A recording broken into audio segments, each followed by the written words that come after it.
Thanks, King. Thanks, Tyler. Thanks, King. I hooked up with a girl pretty recently. She's pretty psyched about. Yeah. I feel like your boys are always psyched to hear you hooked up with a girl until you reveal that it was your wife. But like what? You know what? I can't be proud about crushing my wife's puss? Huh? Where are my boys that love crushing their wife's puss? Huh? Let's fucking, yeah! Let's go! Oh, we got a room full of them! Fuck yeah! Where are my ladies at? That love absolutely dominating their man's balls. Where are they at? Oh, let's fucking. Oh. Are you kidding me right now? Normally I say people, you know, normally I accuse the crowd of not knowing what marriage is all about. This crowd knows. Yeah. In sickness or in health, you gotta crush your wife's puss, dude.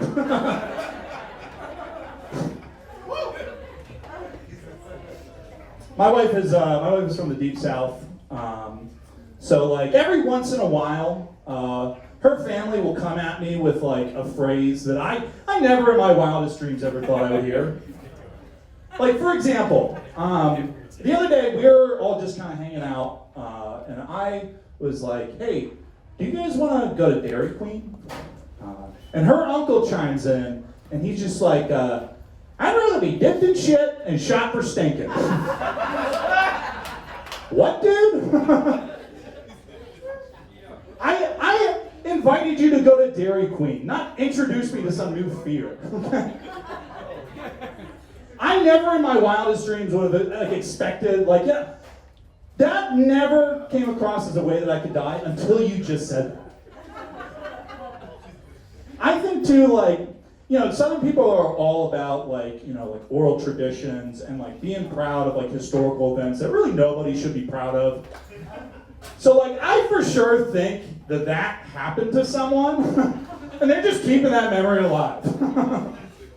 Some poor fuck crawled out of a pile of shit looking for help and some dude was just like, yeah, I shot that son of a bitch. He was stinking.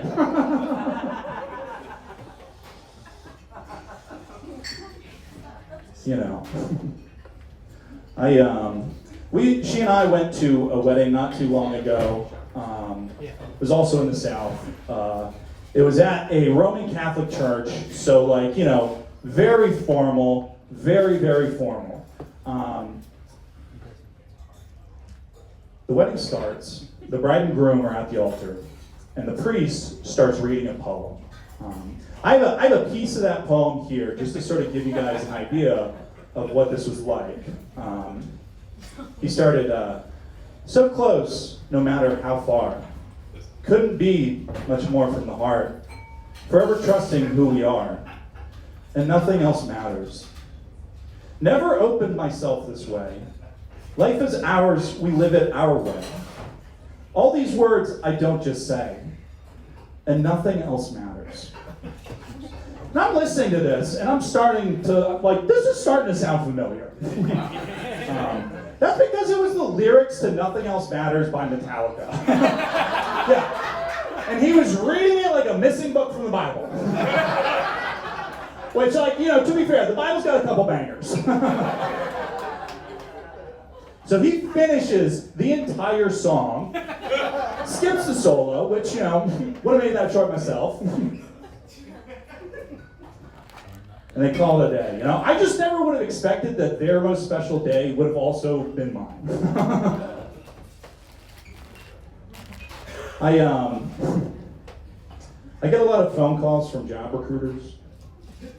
If you guys don't know this, job recruiters, what they do is they call you in the middle of the day while you're at your job to be like, hey, are you looking for a job? It's gotten to the point where, like, I don't even answer my voicemail I don't even answer my phone anymore when they call. But even when I don't, they still leave me voicemails. So pretty recently, I changed my voicemail message to sort of try and dissuade that behavior.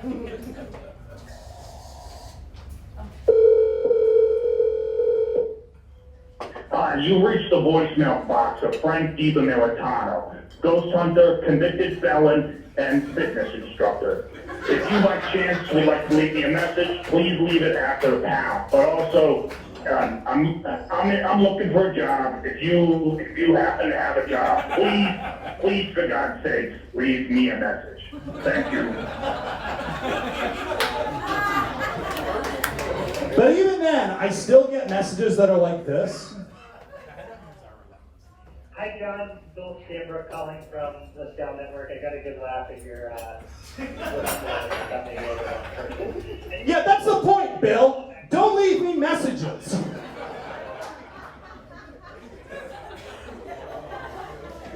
So pretty recently I changed it up again to try and dissuade that behavior. Maybe you guys will be able to tell the difference.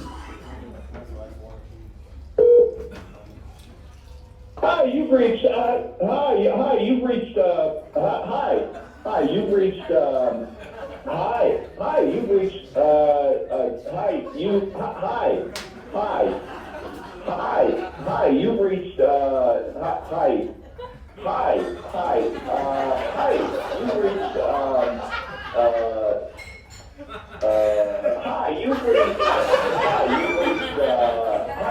you've reached the voicemail of George W. Bush.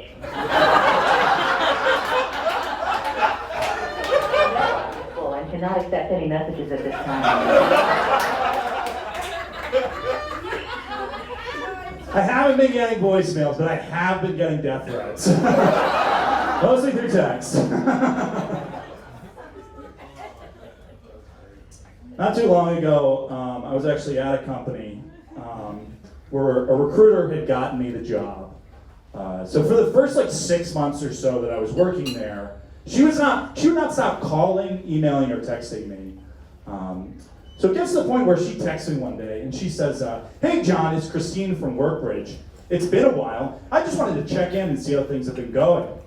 And I said, "Hey Christine, I actually fell down a well 2 months ago and haven't been working."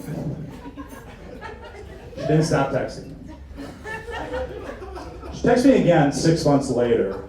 She says, "Hey John, it's Christine from Workbridge. How are you? It's been a while. I just wanted to check in and see how things have been going."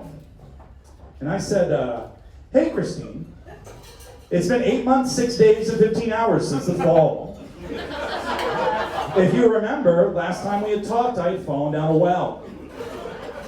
The road to recovery has been tough, but I'm slowly regaining the use of my toes.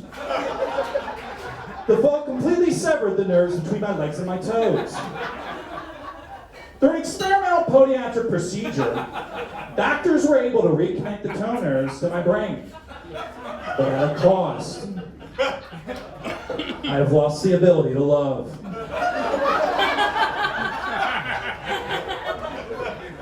Stop texting me after that.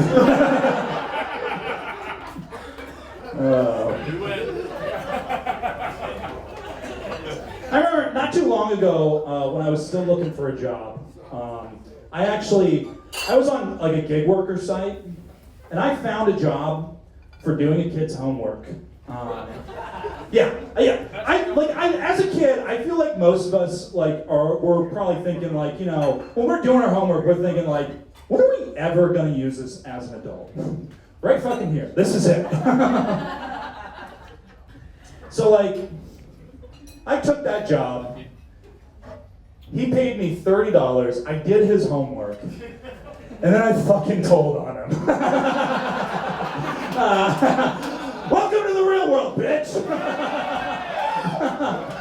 Where your teacher failed, I succeeded. That's called a life lesson. I like to think that that's the closest that I will ever get to a sick double cross in a heist movie.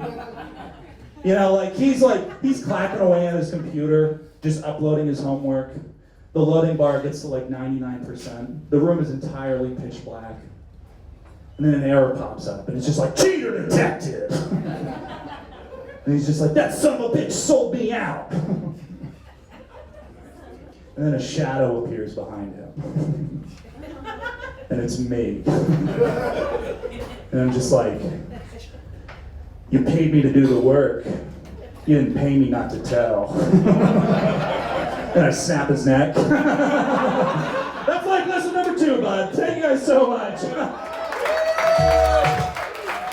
I am Walter Stockwell.